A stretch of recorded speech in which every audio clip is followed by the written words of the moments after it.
आप सभी मेरे किसान भाइयों और सभी डेयरी फार्मरों का मैं स्वागत करता हूं। और मेरे सभी वीडियो देखने वाले मेरे भाइयों को मेरी तरफ से राम राम। आज मैं आप लोगों के पास फिर एक वीडियो लेकर उपस्थित हुआ हूं।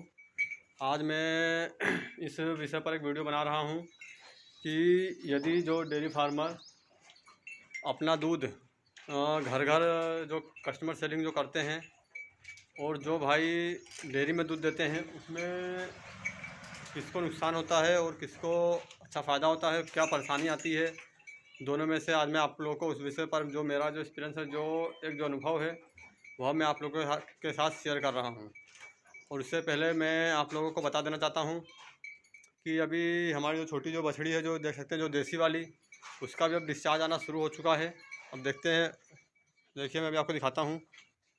देखिए, आप देख सकते हैं यहाँ पर ये जो लगा हुआ है सूख गया है तकरीबन। ये देखिए, ये सूख चुका है जैसा कि। और वीडियो में आगे बताने से पहले मैं आप लोगों से रिक्वेस्ट करना चाहता हूं कि यदि आप लोगों को हमारी वीडियो अच्छी लगे तो प्लीज़ हमारे चैनल को सब्सक्राइब कीजिए, लाइक शेयर एंड कमेंट कीजिए।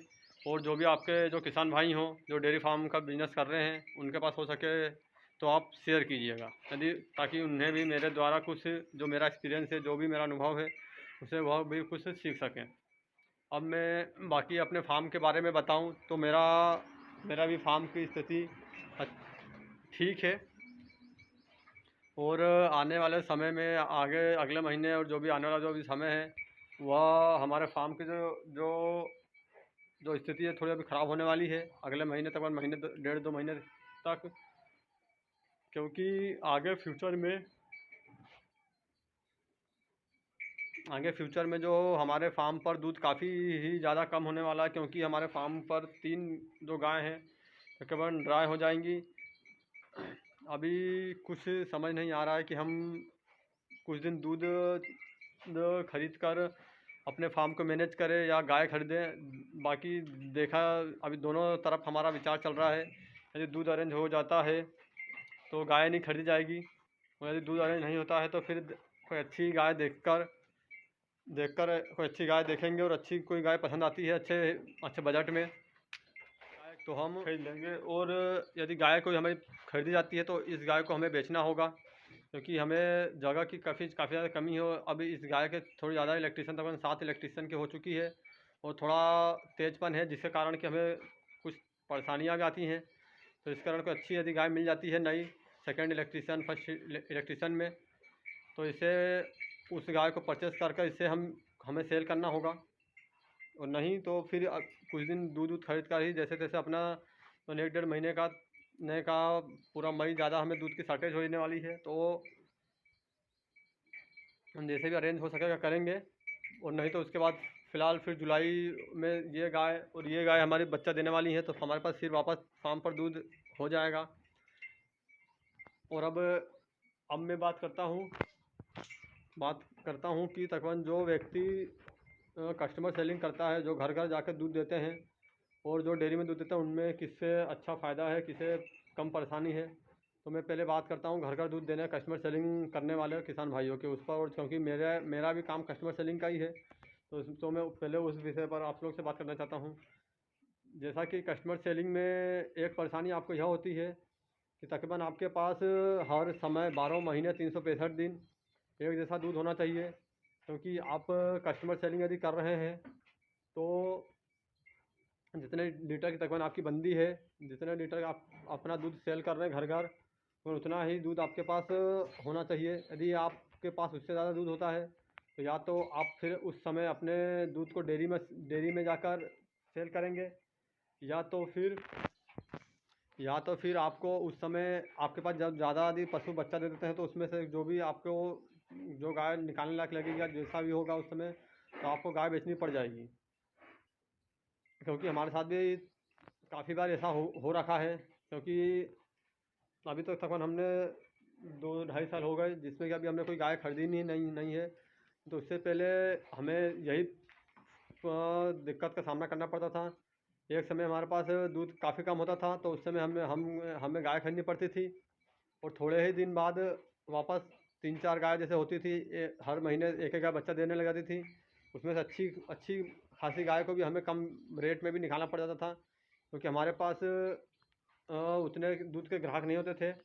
और यदि हम फिर दूध को डेयरी में यदि बेचते हैं तो वहाँ पर उतना रेट नहीं मिलने के कारण हमें लॉस होता था। तो उस कारण हमें अच्छी खासी गाय बेचनी पड़ती थी। जैसे कि तकरीबन यदि मैं बात करूँ तकरीबन 3 साल पहले की, ये जो सामने जो हमारी काली वाली जो गाय देख रहे हैं, इसकी माँ को भी हमने अच्छी खासी 8-9 लीटर टाइम का दूध देने वाली इसकी माँ थी, जिसे कि हमने 45,000 में खरीदा था। और एक इलेक्ट्रीशियन दूध निकालने के बाद हमने 32,500 में बेचा था। हमारे पास के तकरीबन गाँव में 5-6 किलोमीटर दूर है जो गाँव, वहाँ हमने इसकी माँ को सेल करना पड़ा था। उसके बाद इसकी ये जो दोनों जो बहनें हैं, इसकी माँ को फिर हमने 1 साल बाद उसी डेयरी फार्म उसी किसान भाई को बेचा था। उस समय भी हमने यही चीज़ हमारे साथ हुई थी। तो और बाद में फिर हमें जब दूध कम होता था तो फिर हम कोई नई गाय खरीदते थे, जिसमें कभी हमें नुकसान होता था, कोई अच्छी गाय मिलती थी या नहीं भी मिलती थी। तो ये है, क्योंकि यदि आप कस्टमर सेलिंग करते हैं तो उसमें आपको हमेशा एक बराबर दूध लेके चलना होगा जिस हिसाब से आपके पास कस्टमर है। तो इसमें आपको एक यह दिक्कत हो जाती है कि आपको हमेशा एक जैसा दूध रख कर चलना होगा। और अब मैं बात करता हूँ जो किसान भाई डेयरी में दूध देते हैं, उन्हें क्या परेशानी है। तो सॉरी, मैं आपको एक चीज़ बताना भूल गया। यदि आप घर दूध सेल करते हैं तो उसमें आपको एक फ़ायदा आपको यह होता है, तकरीबन आपको थोड़ा रेट अच्छा मिल जाने के कारण आप अच्छा प्रॉफिट अपने डेयरी फार्म में ले लेते हैं अपने पशुओं के दूध से। यदि वही आप दूध जब आप अपने डेयरी में देते हैं तो आपको वहाँ 12-15 रुपये 10 रुपये लीटर पीछे तकरीबन कम मिलता है, जिसके कारण कि आपको वहाँ पर दूध का कम रेट मिलने से आपको थोड़ा नुकसान होता है। लेकिन आपको एक चीज़ वहाँ पर यह प्रॉफिट होता है कि आपके पास जितना भी ज़्यादा दूध हो कम दूध हो, आपको कोई टेंशन नहीं है। कम दूध होगा तो आप कम दूध देकर अपना समय बिता सकते हैं, और ज़्यादा दूध होगा तो आप ज़्यादा दूध भी देकर अपने डेयरी में अपना टाइम निकाल सकते हैं। और क्योंकि यदि मैं बात करूँ, यदि हम डेयरी में अपना दूध दे रहे होते हैं तो जैसा कि आगे हमारे फार्म पर एक ये वाली बछड़ी और एक ये वाली जो गाय है हमारी, यही दोनों बस दूध देने में बचेंगे तो तकरीबन हमें 12-13 लीटर टाइम का बस दूध हो पाएगा। तो ऐसे समय में हमें तकरीबन 10 लीटर 12 लीटर टाइम का दूध कहीं से ख़रीदना पड़ेगा या फिर गाय खरीदें। तो ऐसे समय में यदि आप डेयरी पर दूध देते हैं तो हम इतने दूध से भी अपना कुछ दिन का जो समय होता है वो बिता लेते हैं। लेकिन हमारा जो काम है घर दूध सेल करना है, तो इसके लिए हमें दूध अरेंज करना होगा या गाय खरीदनी होगी, जैसे भी हमें अपना जो समय है वो बिताना होगा। यही बस फ़र्क है दूध डेयरी में देने और कस्टमर सेलिंग में, जो कि यही मेरा अनुभव है। और जो ये चीज़ मैंने अपने डेयरी फार्म पर काफ़ी बार मैंने इस चीज़ को देखा है, तो इसलिए मैंने सोचा आप लोग के साथ इस चीज़ को अपने अनुभव को शेयर करना चाहिए। धन्यवाद, थैंक्स फॉर वॉचिंग।